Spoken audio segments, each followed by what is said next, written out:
Hello. रैयत के स्वराज्य निर्माता छत्रपति शिवाजी महाराज, महात्मा फुले जी, छत्रपति शाहू महाराज और महामानव परम पूज्य डॉक्टर बाबा साहब अम्बेडकर जी को मैं सर्वप्रथम यहाँ पे अभिवादन करता हूँ।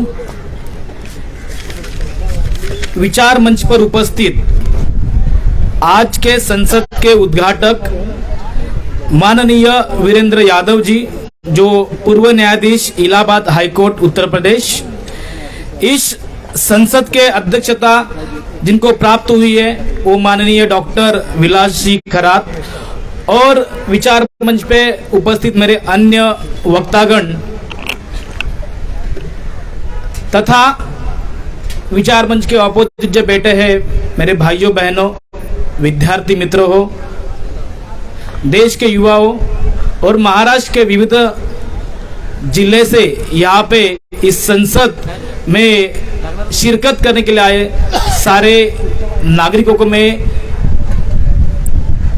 धन्यवाद कहता हूँ कि आप यहाँ पर इस संसद में अपने प्रश्न लेकर आए हो और इस प्रश्न के माध्यम से आपकी आवाज सरकार तक पहुंचाना चाहते हो। सबसे पहले मैं भारतीय बेरोजगार मोर्चा आयोजित बेरोजगार की संसद जिन्होंने आज आयोजित की है उनका मैं तहे दिल से शुक्रिया अदा करता हूं, और मुझे यहाँ पर आकर मेरे विचार प्रदान करने की आपने जो मुझे मौका दिया उसके लिए मैं आपका आभारी हूं। इस संसद के माध्यम से आज भारतीय नागरिकों के द्वारा यहाँ पे जो उपस्थित हुए उन्होंने काफी सारे सवाल पूछे, और सवाल भी लाजमी है, वो उठने चाहिए, उपस्थित होने चाहिए।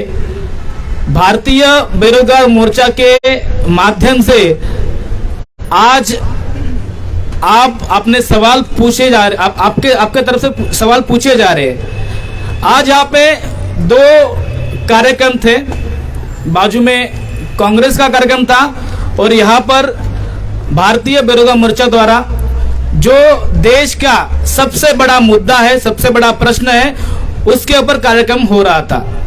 वहां पर राहुल गांधी जी के नारे लग रहे थे, यहाँ पर देश की युवाओं के रोजगार के बारे में बातें हो रही थी।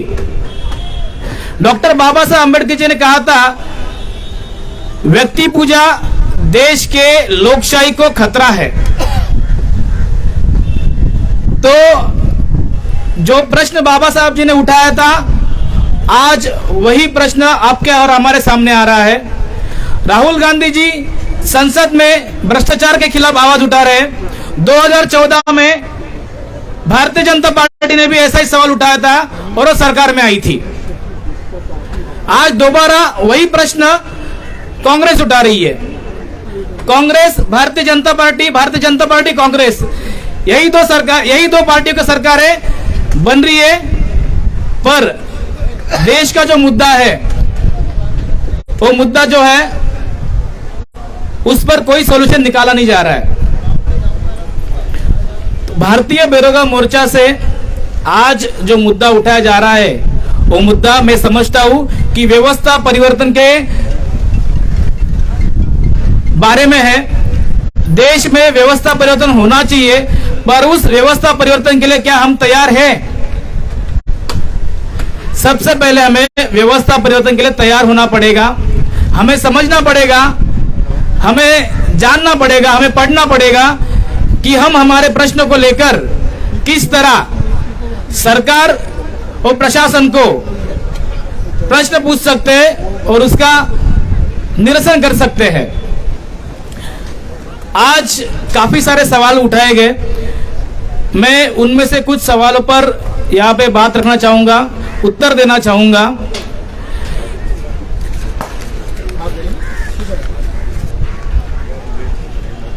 जब हमारी देश की अर्थव्यवस्था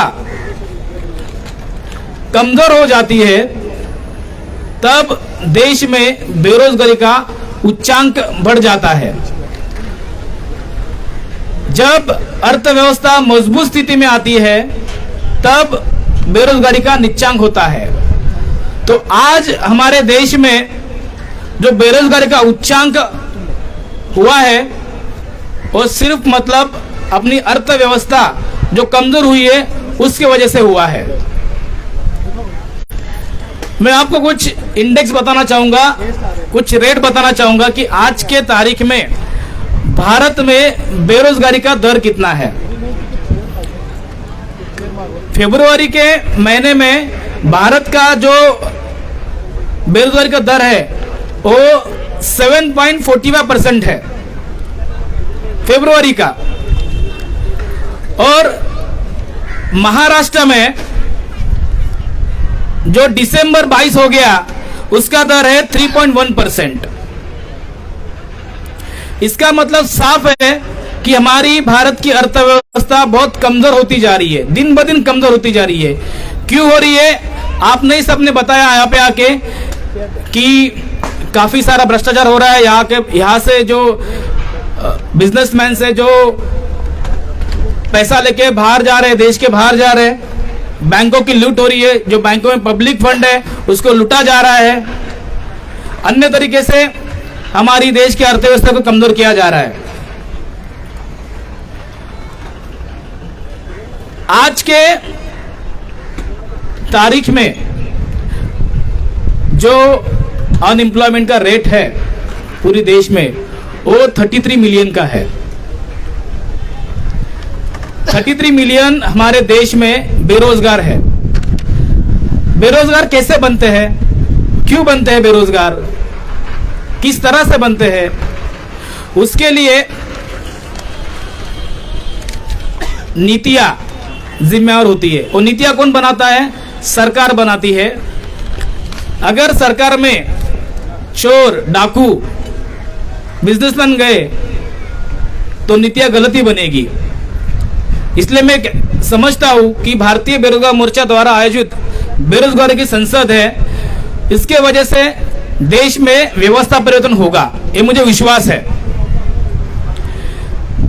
इकोनॉमी, एजुकेशन और एम्प्लॉयमेंट, देश में दो पॉलिसी होती है, एक इकोनॉमी, दूसरी एजुकेशन। 30 साल पहले 1990 में जब कांग्रेस सरकार थी तो उन्होंने एजुकेशन पॉलिसी बनाई थी। आज जब मेरे मित्र है राकेश जी गायकवाड़, उन्होंने अपने निवेदन में कहा था कि 2020 में मोदी सरकार ने एजुकेशन पॉलिसी लाई है। मित्रों, एजुकेशन पॉलिसी जो होनी चाहिए वो रोजगार प्रदान करनी होनी चाहिए, पर आज की जो एजुकेशन पॉलिसी है उसमें हमें रोजगार नहीं मिलेगा। क्यों नहीं मिलेगा? कि उस तरह से उन्होंने नीति बनाई है। जब भारत को स्वतंत्रता मिली तो आज तक देश में पब्लिक यूनिवर्सिटी जो है वो 354 यूनिवर्सिटी है पब्लिक यूनिवर्सिटीज। उसके अलावा उसके साथ ही जो प्राइवेट यूनिवर्सिटीज है वो भी 354 हुई है, 354 हुई है। न्यू एजुकेशन पॉलिसी में कहा गया है कि 2032 तक हर एक एजुकेशन इंस्टीट्यूट जो है वो ऑटोनोमस होने वाली है, और उस वजह से हर एक एजुकेशन इंस्टीट्यूट अपना अपना धोरण तैयार करेगी, फीस तैयार करेगी, उसके साथ ही सारे एग्जामिनेशन का बंदोबस्त करेगी। जब ऑटोनॉमी आएगी 2032 तक, तब क्या होगा? तो जो फीस लगने वाली है शिक्षा के लिए वो बहुत ज्यादा होगी, उससे हमारे जो लोग हैं वो पढ़ नहीं पाएंगे। आज जब देश की जो पब्लिक यूनिवर्सिटीज होती है उसका हम डिग्री सर्टिफिकेट लेते हैं ग्रेजुएशन के बाद, क्या उस डिग्री सर्टिफिकेट से हमें नौकरियां मिलती है? नहीं मिलती है, क्योंकि BSc, BA, BCom, BA, DEd ऐसे ही कोर्सेज उस यूनिवर्सिटी में पढ़ाए जाते हैं। आज के डेट में सारे आउटडेटेड हो चुके हैं, उससे हमें नौकरियां नहीं मिलेगी। हमें नौकरियां चाहिए तो वैसा हम हमारे नीतियों में अभ्यासक्रम भी लाना चाहिए, वो होता नहीं है।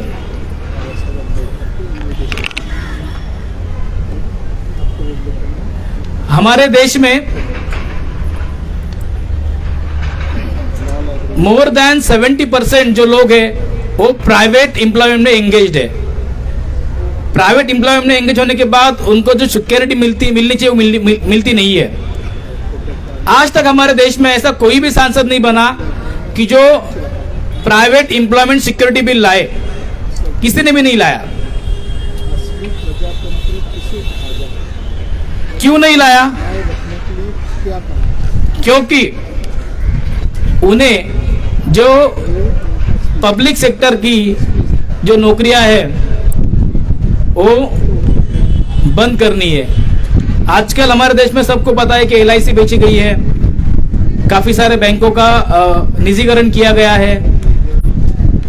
जो कॉरपोरेशन से स्थानिक स्वराज संस्था है उनके पास भी रोजगारों की कटौती की गई है, पर इसके ऊपर कोई भी बात नहीं करता, कोई भी बात नहीं करता। तो उस हिसाब से हमारे देश में प्राइवेट एम्प्लॉयमेंट सिक्योरिटी बिल आना चाहिए। उसके साथ ही जो डिस्ट्रिक्ट प्लानिंग कमेटी होती है, हर जिले में डिस्ट्रिक्ट प्लानिंग कमेटी होती है। इस डिस्ट्रिक्ट प्लानिंग कमेटी को उस डिस्ट्रिक्ट के हर एक नागरिकों का विवरण होना चाहिए उनके पास कि इस डिस्ट्रिक्ट में कितने सारे स्किल्ड लेबर है, अनस्किल्ड लेबर है, कितने प्रोफेशनल्स है, कितने ग्रेजुएट्स है, और उस हिसाब से उनको उनके डिस्ट्रिक्ट्स में जो भी रोजगार उपलब्ध है उनको पहला मिलना चाहिए, पर वैसा होता नहीं है। मैं आपको बताना चाहूंगा कि हमारे देश में employment exchange compulsory exchanges in India vacancies act आज भी है, जो 1959 में गठन हुआ था, पर इससे हमें नौकरियां मिल रही है, वैकेंसी समझ में आ रही है? नहीं आ रही है। जो इंप्लीमेंटिंग अथॉरिटी होती है वो इसका इंप्लीमेंट करती ही नहीं है।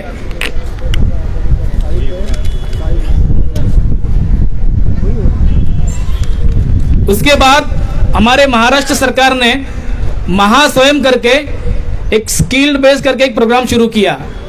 उस महास्वयं से कुछ भी हासिल नहीं हो रहा है। इसके पहले जो मेरे वक्ता थे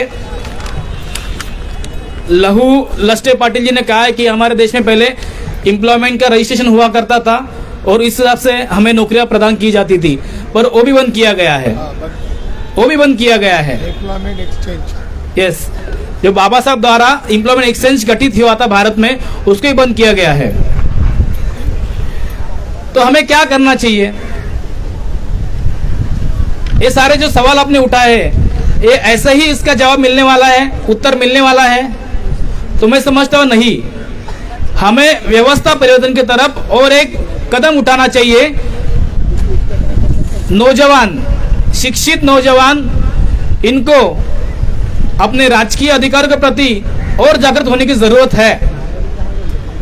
जब व्यवस्था हमारे हाथ में आएगी तभी हम व्यवस्था में कुछ अच्छे नियम और कानून ला सकते हैं। मैं समझता हूं कि हर एक राज्य को सर आर्टिकल 41 जो है directive principle policy of the state, उसमें रोजगार और शिक्षा के ओर पर ज्यादा इंपॉर्टेंस देने की बात कही गई है। जहां पे नौकरियां नहीं है वहां पे नौकरियां उपलब्ध करने का काम राज्य की सरकार का होता है। इसलिए डिस्ट्रिक्ट प्लानिंग कमेटी जो होती है, उस डिस्ट्रिक्ट प्लानिंग कमेटी में यहाँ पर मतलब उस डिस्ट्रिक्ट के सारे जो कॉरपोरेशन के जो लोग होते हैं वहां पे उपलब्ध होते हैं, परंतु वो उस तरह से वहां पे नियोजन नहीं कर पाते हैं। तो हमें समझना चाहिए, अगर हमें बेरोजगारी से लड़ना है तो हमें एकजुट करनी चाहिए, हमें आवाज उठाना चाहिए और व्यवस्था परिवर्तन की इस लड़ाई में जो भी है उनका साथ देना चाहिए। मैं इस माध्यम से कहना चाहूंगा जो हमसे टैक्स वसूला जाता है, एजुकेशन और health cess 4%, primary education, secondary education और हायर एजुकेशन के लिए 3% और हेल्थ सेस के लिए 1%। वो आपके और हमारे जेब से 4% सेस वो लोग इकट्ठा करते हैं, परंतु वो हम पे वो यूटिलाइज करते हैं तो नहीं करते हैं। ये भी हमें जानकारी होनी चाहिए।